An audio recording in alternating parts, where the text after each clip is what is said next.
Hi, this is Dr. Kimberley Linert, author of Visualizing Happiness in Every Area of Life and host of this podcast, Incredible Life Creator. And today I have Aman Costigan with me. Welcome to the podcast.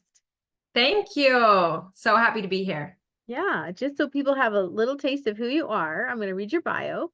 Aman Costigan is a mom, life strategist for couples, a vision board for lawyers, workshop leader, yoga teacher to lawyers, mindset and personal development nerd, and former lawyer and law firm partner. Aman started on a traditional career path, but her path has become more unconventional as she's learned to invest in herself and embrace her multi-passionate interests.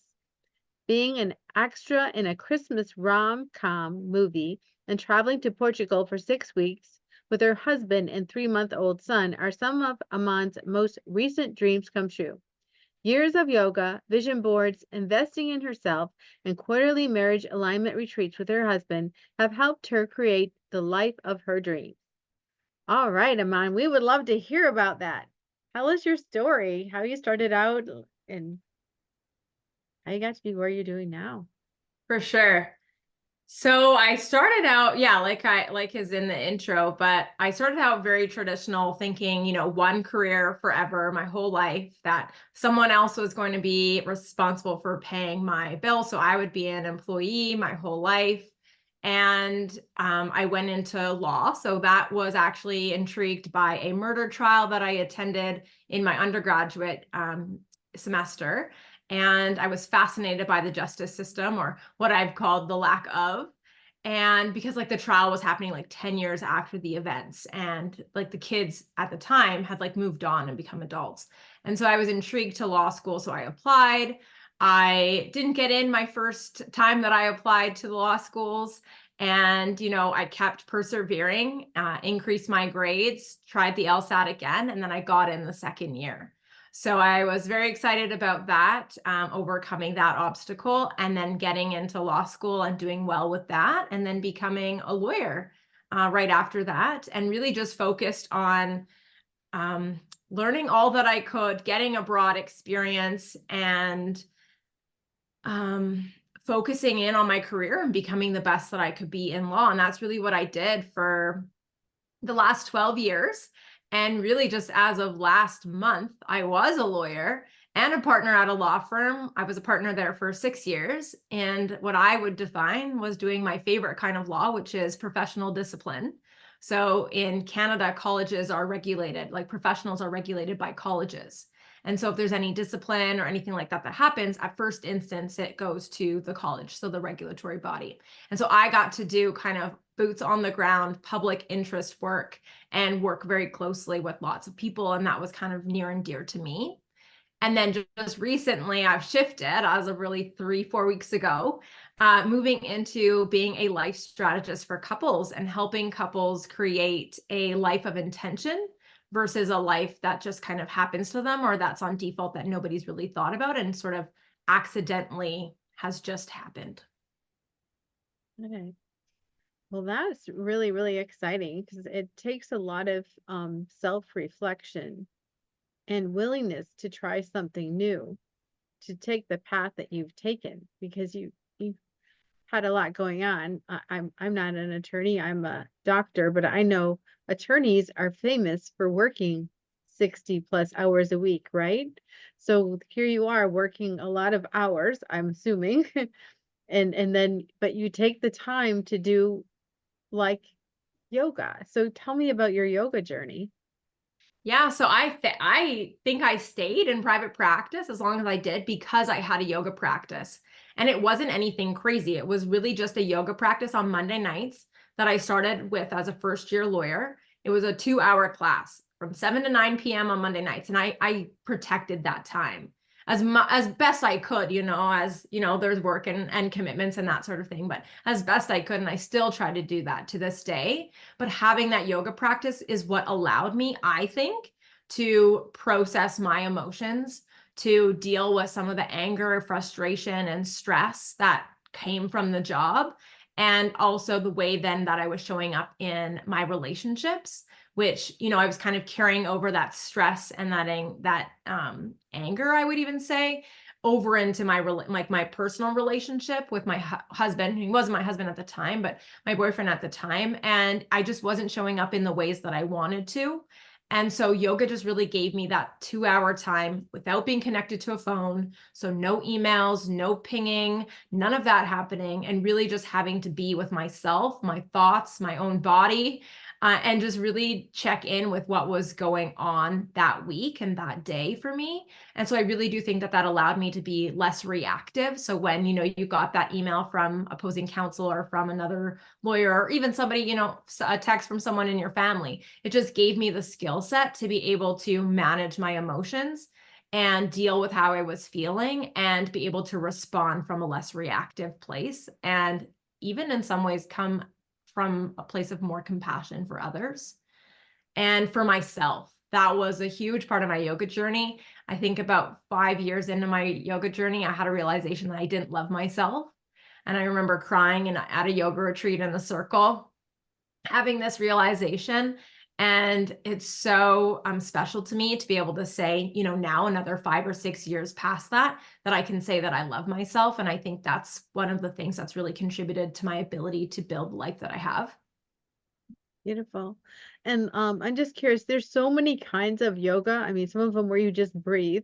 So what is meditative yoga and how did it give you that outlet to be able to do what you did? Yeah, so the yoga that I do, so my yoga teacher's in her 70s and she's incredible.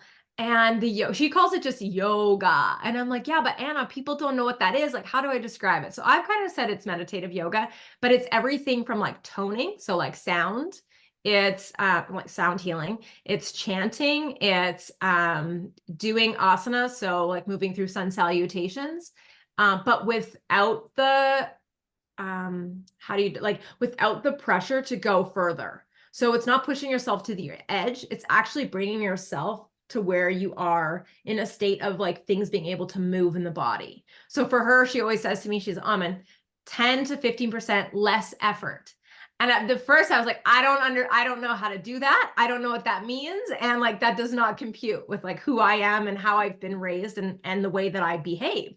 And so I've really worked hard on really just pulling back, but it's really like there's meditation. We do partner work, which is not something I've seen in other yoga classes. So it's really just a mix of different kinds of yoga, I would say, in kind of that 2 hours with a focus on really being quiet and going within. Mhm. Yeah, that sounds wonderful. I'd like to find someone near me that does that. It sounds really wonderful. So, now you were interested in like working with couples, but it said in your bio that you and your husband were going quarterly to these couples retreats type of things. So when you started going, was there a problem where you had to work things out or you decided it was a good idea? I mean, a lot of times couples don't decide to do something like that until, they're fighting or they're not happy or someone wants to leave. So what made you decide to start doing that and do it regularly? Yeah. So in my law career, I kind of break it up. So there's the 12 years. And then at about the 5, 6 mark is where I finally kind of pulled my head out of the sand. And I started to look around and really evaluate my life and whether that was the life that I wanted to be living. And so it was around 2018, 2019 that I started to be like, okay, I don't have any hobbies anymore. I've lost, I don't have the contacts with my friends that I used to, and I'm not seeing my family who lives out of town as much as I'd like to. Mhm. How do I make changes to this? And I also love personal development and self-development and even professional development too. And so I started looking to others who had programs and masterminds and online business. Like I just started learning some of these things. So I joined some programs, some masterminds, and with other high achieving women who were doing law or doctoring and doing other things on top of their careers. So I started surrounding myself with women who were doing, the career and that's who I wanted to be. And so as part of that journey, I had come across a lawyer who I had met. I was in the personal finance community in 2018, 2019 as well. And so I met a lawyer who with her husband, had started offering these quarterly marriage alignment retreats. And they did only one kind of program of it. And I was like, to my husband, I was like, we need to do this. And about that time, we were engaged to be married in 2020, which the pandemic ended up happening. Mm-hmm. And so, but it was like February 2020. And I was like, we need to do this program with them. I want to learn how to do this. We're engaged, we're getting married. I'm really into goal setting and, uh, you know, achieving things and accomplishing things. And, I've become a partner. I've checked all the boxes. I've gone to law school. I became a lawyer. I became a partner. I've paid off all my student loans. Like, now what? What's next? So I was really in this phase of discovery. And as part of that, I came across that program. We did it with them. And really their whole thing was, we'll teach you how to do it, and then you do it on your own after that. And so my husband, he wasn't really on board when we first started, but he was like, okay, fine. Like I'll do it because it sounds like it's something you're interested in, which Mm-hmm. it was. And so we've just since then continued on every quarter, just really putting it into our calendars. And we've been able to have quick decision cycles and realize dreams really, really quickly in the last 4 years. Wonderful. So yeah, that was going to be one of my questions, when you're working with couples, a lot of times there's one that's excited and the other one is like, I'm not doing that. So when you're counseling the person that wants to go, how do you help them? What do you tell them to say or do to help them get their partner to come along? Yeah, I think honestly, I'm still working through that because usually there's one person in the relationship who's like me, right? Who wants to do that thing and is like, yeah, we should do that. And Mhm. then there also is the one person in the relationship generally who is interested in the financial aspect of the relationship and does the money and handles all of that. And there is a financial component to the QMAR program. So as part of it, one of the sessions is money, as well as dreaming and doing that together and setting goals together as well as individually. So talking about that together. And so I think one of the draws is generally there's at least one thing that's in there that intrigues the other person, like the money maybe conversation about wanting to talk about that and having that, creating that safe space with their partner that they're able to have those discussions in a way that isn't that causes a lot of friction or challenges, because the way we do it is very kind of easing into it. And we'll also work with couples one-on-one for those who don't want to look at their numbers and don't want to open up the bank accounts, right? Just to help them, take that step and that deal with that kind of resistance that we all have. Got it. So were you dating during school time, or did you meet your husband afterwards? Yeah, so I met my husband in law school, actually. So we've been together, yeah, since law school. And we got called to the bar 1 week apart, and we both actually just left practicing law. So I left in April and he just left last week. Wow. And what is he doing now? So he's actually just taking an indefinite sabbatical. We have currently we have a son who will be 2 in July, so in 2 months from now. And then we're also expecting baby number 2 in November. So he's just going to take a sabbatical, and honestly, it's summertime. So he's Mhm. going to run, he's going to read. And one of his things is like to figure out who he is without the law as part of his identity. That is so cool that he's taking that time to do that. And then Yeah, it wasn't easy. baby number two, when's baby number two coming? Yeah, November. Oh, November. Okay. November. Yes. Yes. Beautiful. And then you have a funny story on here about being an extra on a rom-com and taking your son along. And I'm thinking, I know because I have a friend who's an actor. There's a lot of sitting around and waiting until it's your turn when you're filming something. I just want to know the whole story. How you got there. You had your son. You had to do this filming. So tell me about it. Oh my gosh. It was okay. I made a dream come true of mine. So that's where my win is, but it was not without challenges for sure. I saw an advertisement for, so during the pandemic, I was really into Hallmark movies. I was watching them. One of the ideas that came to me was, I want to be an extra in a Hallmark movie. Like, I think that I want to be somebody who's walking in the background of the coffee shop, or someone who's eating, you know, at the coffee shop, or in the ballroom Uh-huh. in one of those scenes. I was like, I want to do that. And so that was my like 2020 goal, August 2020. I had it on my vision board in my office. Mhm. And then while I was on maternity leave with my son, he well, not he, but I saw in like a doing things with kids babies Facebook group, I saw like that they were looking for extras for this movie called Coupled Up with Christmas. And so I said, okay, I'm doing that, Mhm. because when else, you know, am I going to do this? Because I was practicing law at the time. I was on mat leave, but I was like, if I go back, I'm unlikely to just have, you know, 8-10 hours to go and do this Mhm. and get ready for it. So I almost didn't go, because I was like, this is so much work. Like, in terms of the clothing, I was still nursing. So I was breastfeeding him about every 3 hours.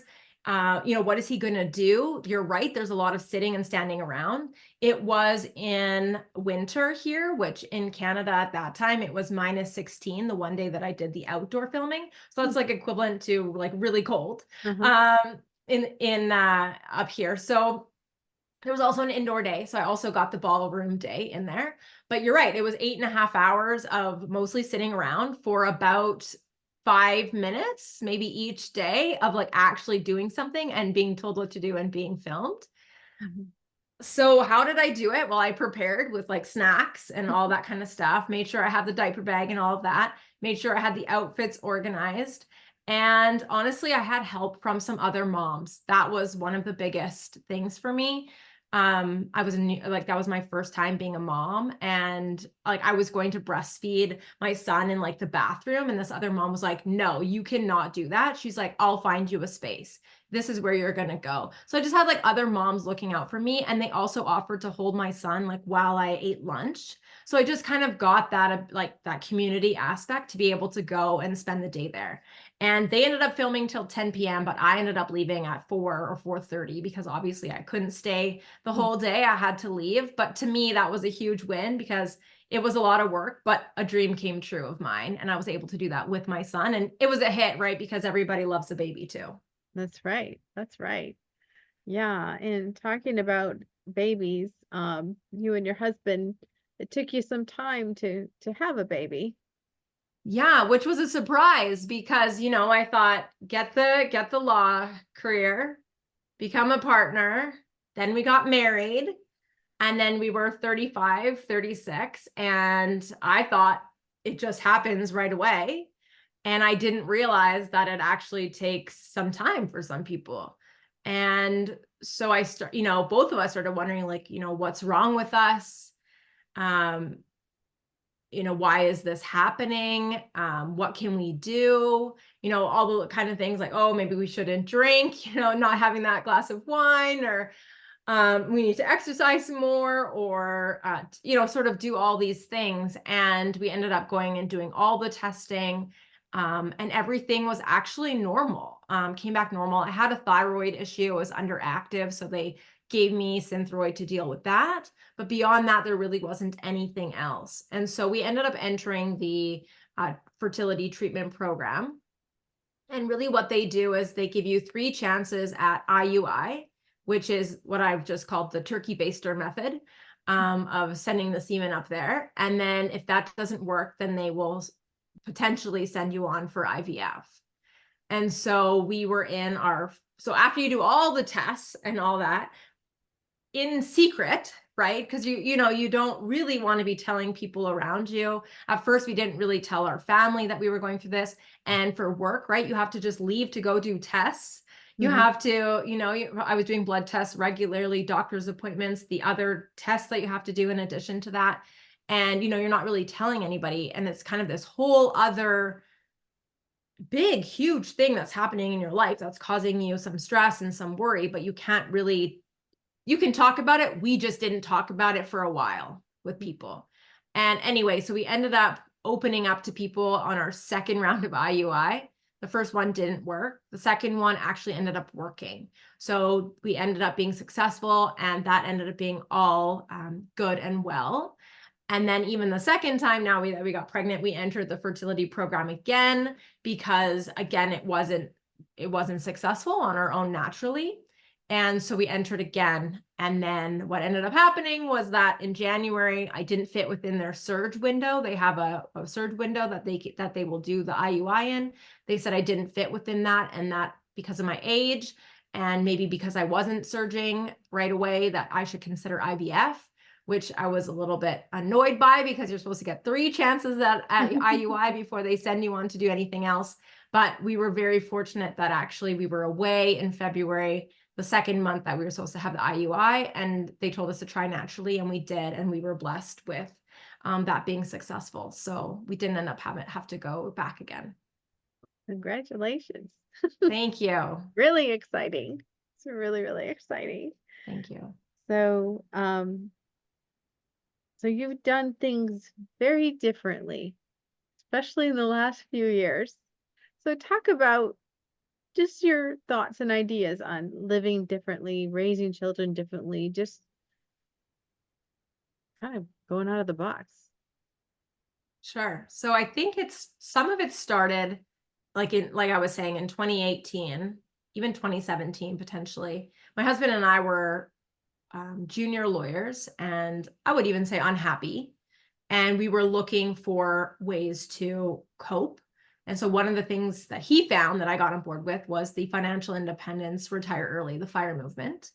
But then as we became more confident in our careers, had more autonomy, our enjoyment increased, and I was a happy lawyer. But we were still on financial independence path. So we were still saving a lot of our income and doing things that a lot of people questioned. We didn't upgrade our house. People would always ask, like, oh, when are you going to upgrade? We sold both of our Mercedes and we became a one-car family in 2018. When we took our son when he was 3 months old to Portugal for 6 weeks, people said we shouldn't go because it was, just the tail end of COVID. He didn't have some of his immunizations. People said we shouldn't go and do that together, even though we were both on parental leave together and had that opportunity when he was 3 months old. We also are headed again, actually in 3 days, to Italy for the month of June with our son and my husband. And we're going to just adventure for the month of June. And we made this decision like 2 weeks ago. So it was supposed to be a road trip, and then it turned into Italy because we were like, oh, why not? And he's turning 2 in July. So we'd have to pay for seats for him. And we've just done things differently, with intention, because we knew that one day it was going to come a time that we wanted to do something else, that we wanted to have more time freedom. We wanted to have the flexibility to go and do things when we wanted to. And to us, that meant having financial stability to be able to make those decisions from that place, because I think it just makes it less stressful and easier. We also try to make sure that we don't get sucked into the trap of saying, I'm so busy, like just kind of watching like the complaining. We try to call each other out on that. I'm so busy. People say, oh, well, wait till you have kids. Okay, well, that happened. And then now it's like, oh, well, wait till you have 2 kids. Mm-hmm. So we just try to make sure we're watchful and mindful of like who we're surrounding ourselves with, but also just making sure that we're firm in our beliefs, and that together, like that's where I think that intentionality comes in. Because if you want to do things differently, then you have to be conscious, I think. Because otherwise you'll just fall into the hamster wheel or just doing things on default or the way that we've been taught.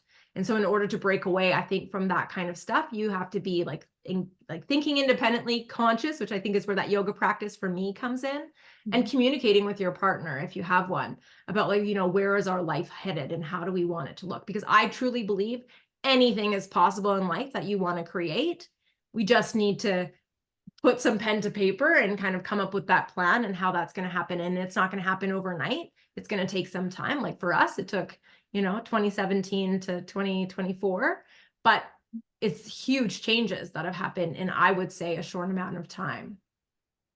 Beautiful. So at this point, I'd like you to tell people, how can they connect with you? What services you're offering right now? Because I know you are in the midst of having baby number 2. So Yes, and headed to Italy in 3 days. Italy. Yes, our family values include fun adventure. So that's where those kind of fall in. But yes, so I'm most active on Instagram. And I know you're going to put all the handles in below. Mhm. The offering that I'm going to have is starting in July. So once I'm back from the trip, we're going to be offering the QMAR program to couples. And it's going to include instructional videos that teach couples how to do the QMAR on their own. It's going to also include a workbook that they can do with the videos. And then it's also going to include a private Facebook group so that driven couples can meet each other worldwide, share their wins, and also their life hacks. And then also couples will be able to work with my husband and I one-on-one before their QMAR, so we can get them all set up and get them ready for it. And then after the QMAR, so we can help them strategize their goals and come up with a plan that actually works, and also help them with accountability. So that's going to be something that we're offering in July, and we're going to have founding member pricing. So the lowest ever starting in July, and then we're going to be doubling our prices once those 10 founding member spots are gone. Okay, sounds wonderful.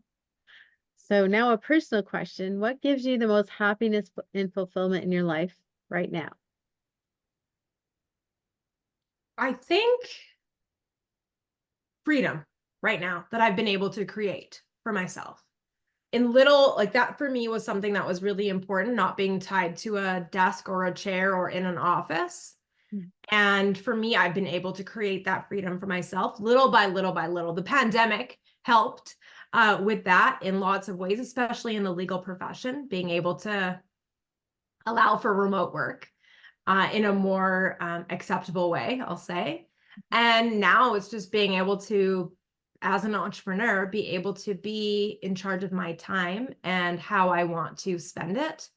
And yes, it has its challenges, but I just love that I'm able to create the life that I want to on the timetable that I want to. I love that too. That is awesome. Well, thank you so much for being on the podcast and sharing your adventure and fun with us. Thank you so much for having me. Yes, yes. So I have one last question before we finish. What is your best advice in living an incredible, amazing life? I think my best advice is kind of in the theme that I've talked about today, and it's really just pausing and taking the time to stop and think about what your success, like what your personal success, happiness, and joy looks like and means to you. So I think a lot of us externally look to other people. It means having a fancy car, a big house, those sorts of things that a lot of people talk about. But what is it for you? And if you have a partner, talking with your partner about that so that you can create that. Because I think not a lot of us we kind of just take what we've been taught and what we've been told and don't independently think or engage on what that actually means to us. Because for me, travel is really important, but having a Mercedes is not. So it's just like, what is important to you if you had to really think about it for yourself? So just taking that time. I love it. Thank you so much, Aman. Thank you. Yeah, we'll talk to you again soon.